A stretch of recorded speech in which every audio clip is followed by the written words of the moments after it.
Both you and John mentioned sort of a little bit about the xIoT landscape, and whether it's printers or voice over IP phones or digital door locks, or to your point, Chase, maybe a wireless access point, or even these medical devices.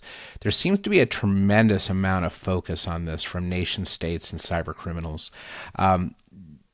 Why is that, do you think? Why is it just because of the sheer volume, or what do you think is driving that in sort of the attacker space to say, hey, let's put some of our cycles to focus on xIoT now? So like when I was a red teamer, one of my favorite things to do was go after wireless printers, because no one ever thinks about what's in a printer, right? Printers have memory, they cache stuff. And what do you do with a printer? You print out all the stuff that you need for the purposes of intellectual property and whatever else. So if you can get to a wireless printer, you can get all kinds of valid, very good information. Oh, and by the way, they're usually networked into the whole network, which is kind of like a flat point, and you can maneuver and pivot from there. So those devices they're low-hanging fruit for adversaries, and they typically have got way more valuable information than people give them credit for. Like, everyone still focuses on databases and cloud and those types of whatever, which obviously that's necessary, but if you're looking for ingress and you're looking for egress,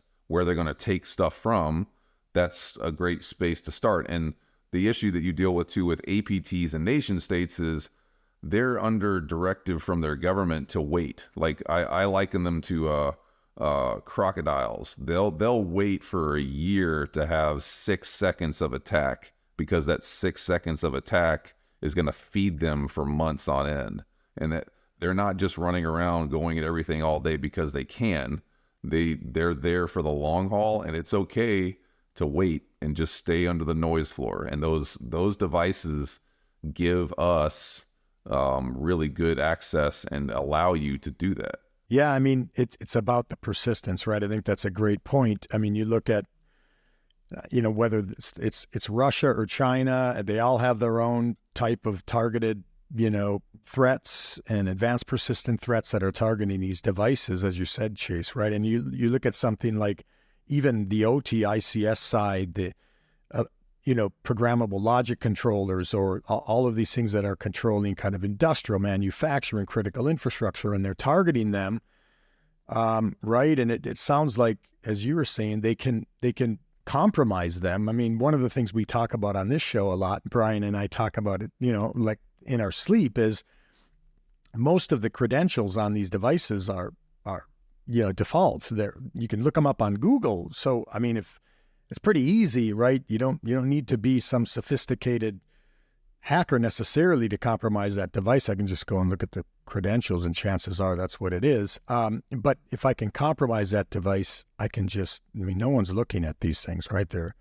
And I can just sit there, right? I could have persistence, and maybe from there pivot, as you said, right? Is that kind of how you see some of these threats targeting those types of smart devices? Yeah, and I always I think Shodan.io is a great way to gauge the sort of presence of the space. I look at Shodan every morning. I wake up and jump in and go look and poke around and see what's there. And I see ICS, I see dams, I see wind turbines, I see water control systems. And it's one of those things where the segmentation of those types of assets and networks is usually not very good, because we need uptime. We need them not to ever go down, because it's a system that provides critical services.